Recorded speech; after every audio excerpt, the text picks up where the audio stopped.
Assalamualaikum warahmatullahi wabarakatuh.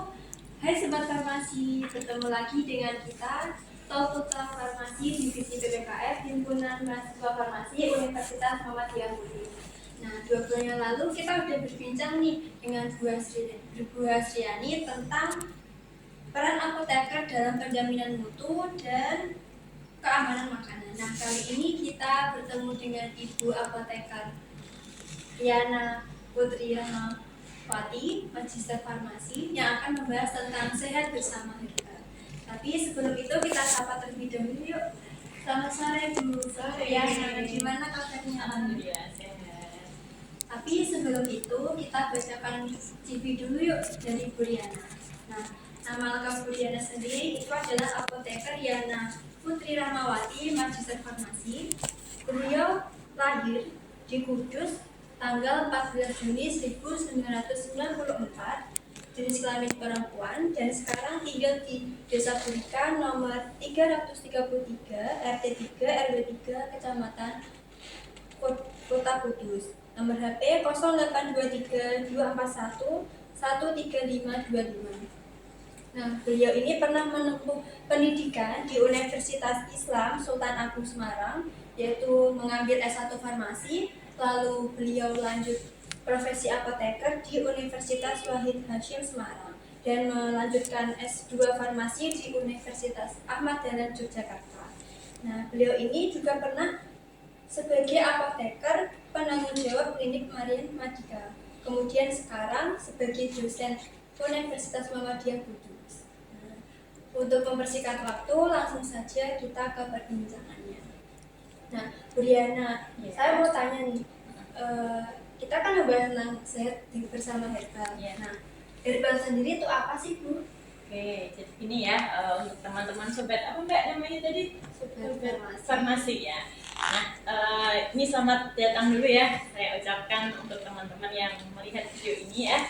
Jadi herbal ini teman-teman pasti tidak asing ya, penggunaan herbal itu sudah banyak sekali, terutama pada nenek moyang dulu.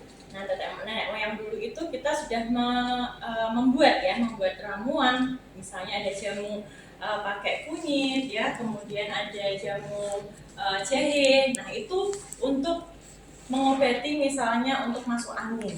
Nah, dari nenek moyang dulu belum ada nih penelitian-penelitian seperti sekarang ya. Jadi jamu dibuat dari temulawak itu bagaimana penelitiannya itu belum ada ya. Jadi dari nenek moyang itu sudah turun menurun ya untuk menggunakan obat tanaman herbal, yaitu menggunakan tanaman ya. Jadi tanaman itu yang bisa ditanam di tanaman liar atau di rumah-rumah itu ya, dari misalnya daun, kemudian ada batang ya, kemudian bisa bunga, itu semuanya bisa dimanfaatkan untuk pengobatan. Nah, jadi dulunya ya nenek moyang kita itu pertama kali itu mengkonsumsi jahe yang biasanya itu digunakan untuk mengatasi masuk angin. Nah, jadi untuk penggunaan atau obat herbal sendiri itu berarti yang kita ketahui bahwa menggunakan tanaman herbal atau tanaman yang sering kita temukan ya. Jadi tidak hanya dari bunganya saja ya, jadi bisa dari tanaman itu, dari bunga ya, terus kemudian kayunya ya atau batangnya, kemudian daun, kemudian ada rizoma atau namanya itu biasanya rimpang ya, rimpang jahe, rimpang temulawak, kunyit. Nah, itu semuanya bisa digunakan untuk tanaman pengobatan herbal ya, atau menggunakan jamu seperti itu. Jadi herbal sendiri itu tanaman yang bisa kita manfaatkan untuk kesehatan ya, baik itu berupa daunnya, akar, batang, dan lain-lain. Nah, kan kita sudah tahu nih herbal itu apa. Apa sih Bu bedanya herbal dengan obat kimia? Oke ya, jadi obat kimia sama herbal ya. Jadi obat kimia sama herbal itu sama-sama bisa untuk mengobati ya. Jadi kalau obat herbal tadi sudah kita ketahui bahwa obat herbal itu dari tanaman-tanaman ya. Jelas kalau obat kimia itu kita berasal dari bahan sintetik ya, atau bahan kimia itu.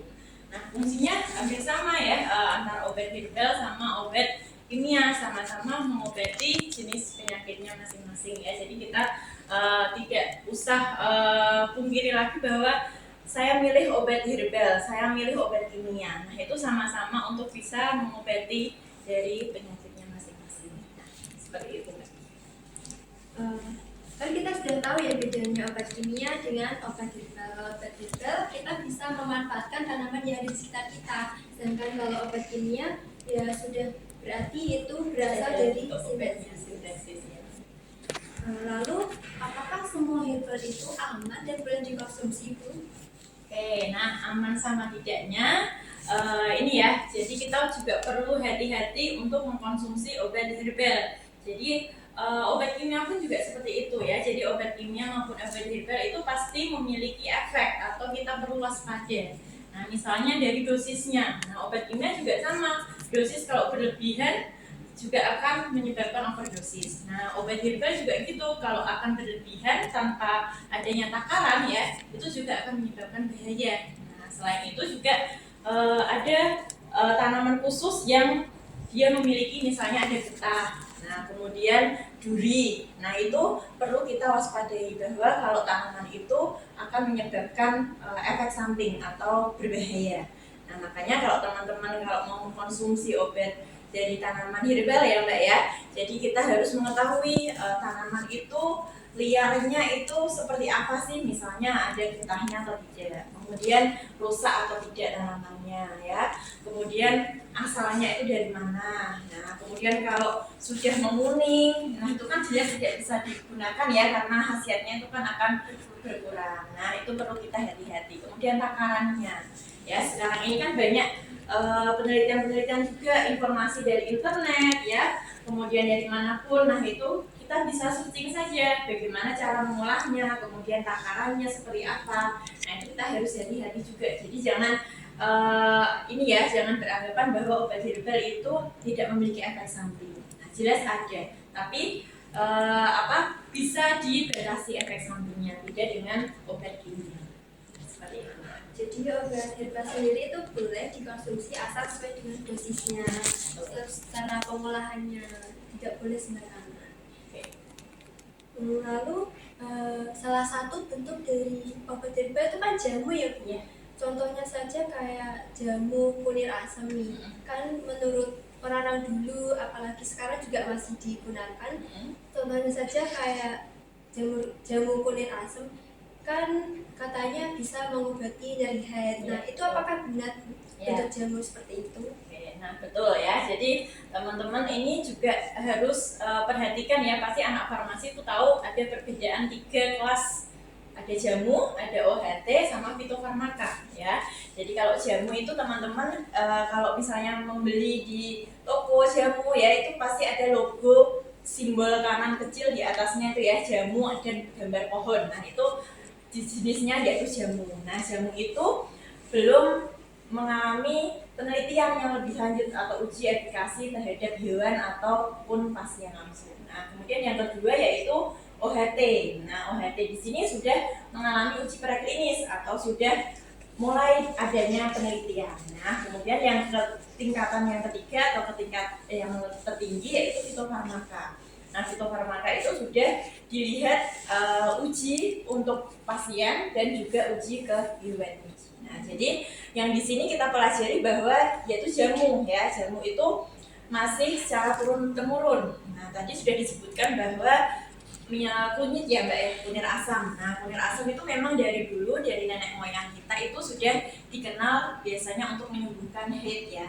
Nah, dari kunyitnya tadi itu ada namanya senyawa yang bisa berkhasiat, yaitu ada kurkumin ya. Nah, kurkumin di sini bisa menetralkan dinding rahim. Nah, kalau misalnya menstruasi itu kan luruh ya. Nah, luruh dinding rahimnya ya.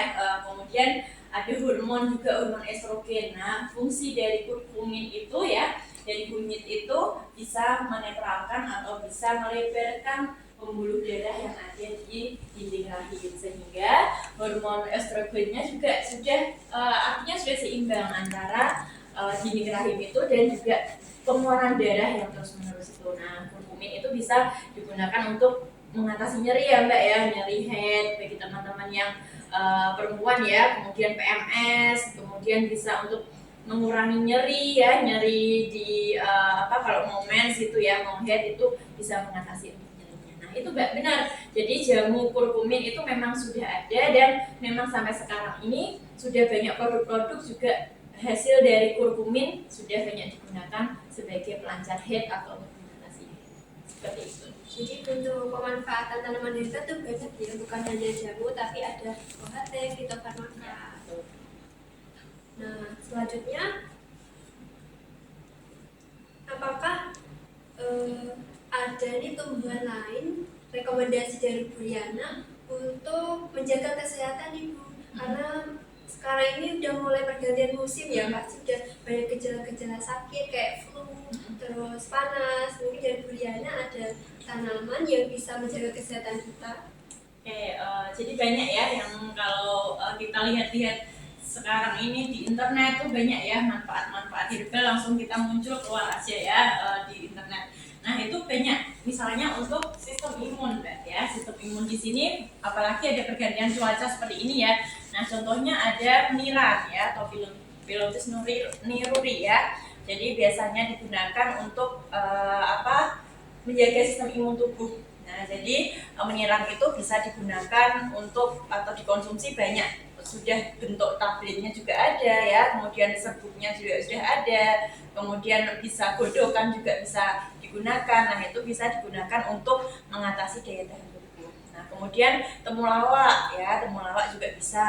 Kemudian untuk menambah nafsu makan. Nah biasanya kan kalau nggak enak badan ya, biasanya kan nggak nafsu makan. Nah bisa digunakan untuk temulawak dan kurkumin itu ya. Jadi senyawa minyak atsiri yang ada di temulawak, kurkumin itu bisa digunakan untuk menambah nafsu makan dan juga untuk memperbaiki sel-sel yang imunitas itu. Nah, seperti itu contohnya. Jadi dari Bu Yana sendiri ada rekomendasi tanaman herbal yang bisa kita gunakan untuk menjaga kesehatan. Salah satunya ada meniran yang penggunaannya sebagai penjagaan imun supaya badan tetap sehat. Lalu ada temulawak untuk menambah nafsu makan, karena kalau kita sakit juga nafsu makan kita berkurang. Nah dengan kita meminum temulawak itu bisa meningkatkan nafsu makan kita, sehingga kita juga tetap terjaga makanannya dengan sehat.